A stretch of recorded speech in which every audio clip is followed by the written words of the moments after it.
Welcome to the chrome plating process, courtesy of Lakeside Custom Plating.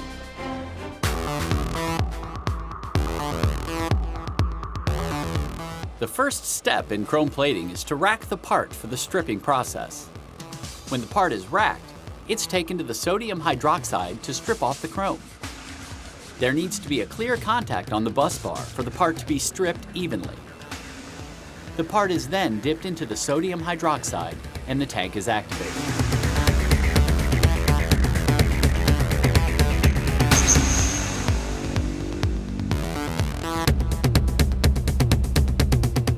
When the part is fully stripped, which varies in time based on the size and shape of the part, it is pulled out and dipped into hot water.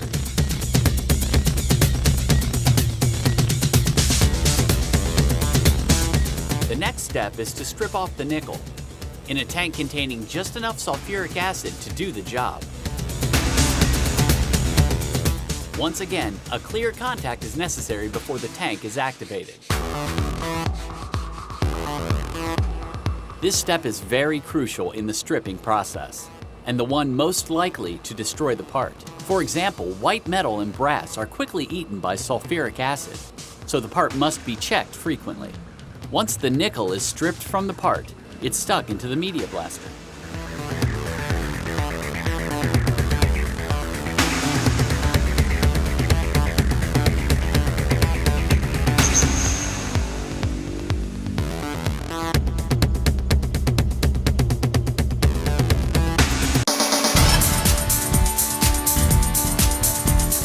First thing, this is where parts get destroyed. Somebody that don't know what they're doing will really ruin this stuff. Close up on these pits here. Some places claim that they fill this. You might fill 1 or 2 pits. You're not filling 200 or 300 pits.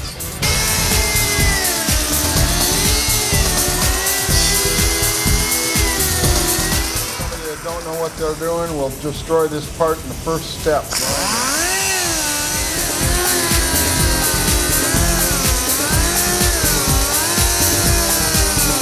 Within reason, you can get out pretty much most of the pits.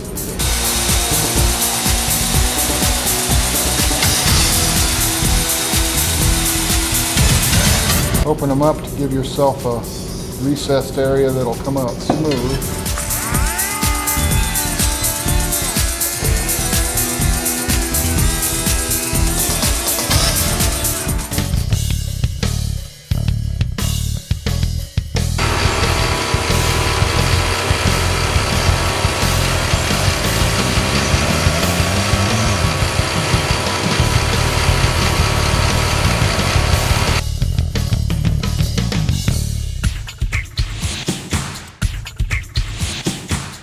The next step is to rack the part using copper wire for the cyanide, keeping in mind that every part is custom and different. Each part will be racked in a different way using the least visible area. This particular part needs a weight to prevent it from moving and breaking contact with the bus bar. After the part is racked, it needs washed with a special electro cleaner and spray rinsed to make sure no soap remains on the part.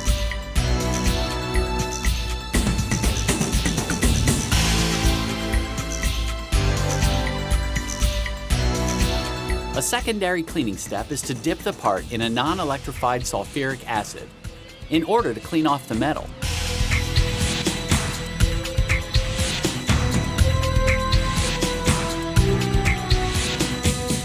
The part is then thoroughly spray rinsed to remove all the acid and placed in the cyanide for 1 to 3 minutes.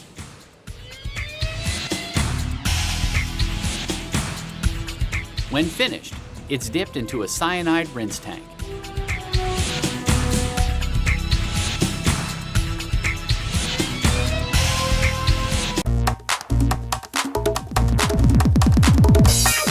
Okay, now I have cyanide copper on it. And we'll go through and we'll solder.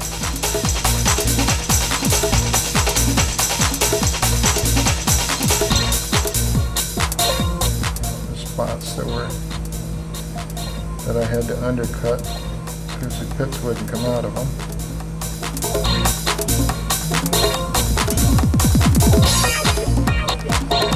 watch it with white metal because there's a real thin line between metal and liquid, because it'll melt really quick. Now the other thing is you have to be pretty dead on the first time you do this, because you can't go back and start resoldering once you put acid copper on, because the acid copper will blister off and the solder will melt underneath the plating, and now you'll be right back to step one, have to take it all down to bare metal again, if you have enough metal left to do that. If you had a bigger hole, I would either make a piece or an insert and just solder it to the part to make up for the whatever happened to be missing.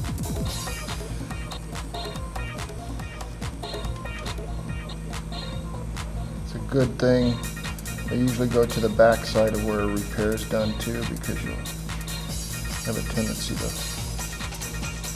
burn through when you start sanding the repairs back down. I mean, I can generally take stuff that's in 3 or 4 pieces. Now, I soldered all the spots that were bad on this piece.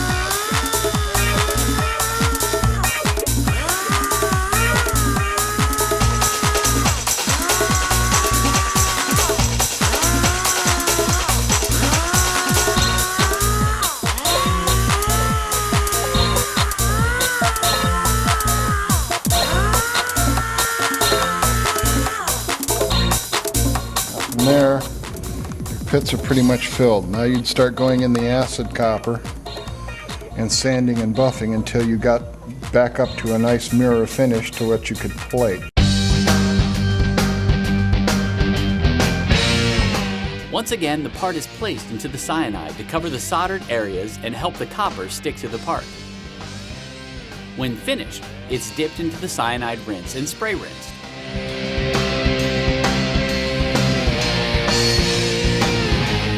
Now it's ready to be copper plated in the acid copper. This process includes several steps with hour intervals of copper plating, sanding, and buffing until the part takes shape and is ready for plating. Sand all the pits off, make it the acid copper.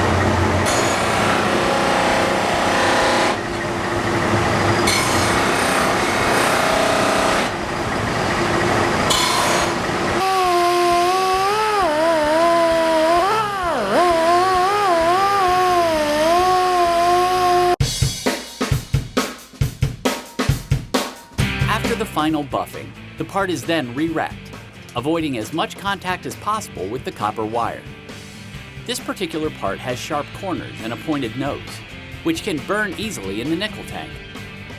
The copper wire must be wrapped around the sensitive areas without touching them to prevent burning. When racking is finished, the part is then cleaned with kerosene and a soft bristled brush.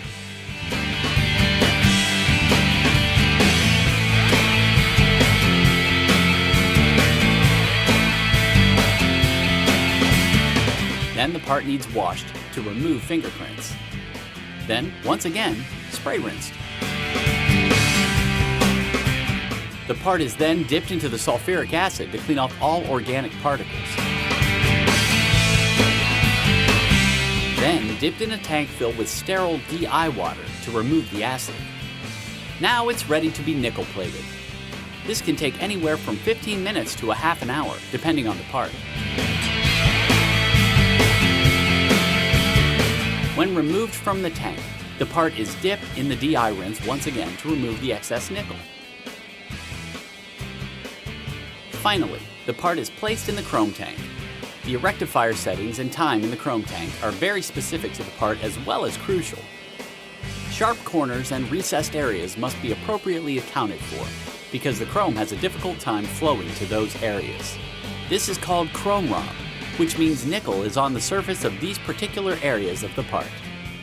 Typically, the part is only in the chrome tank for 30 seconds to a minute and a half.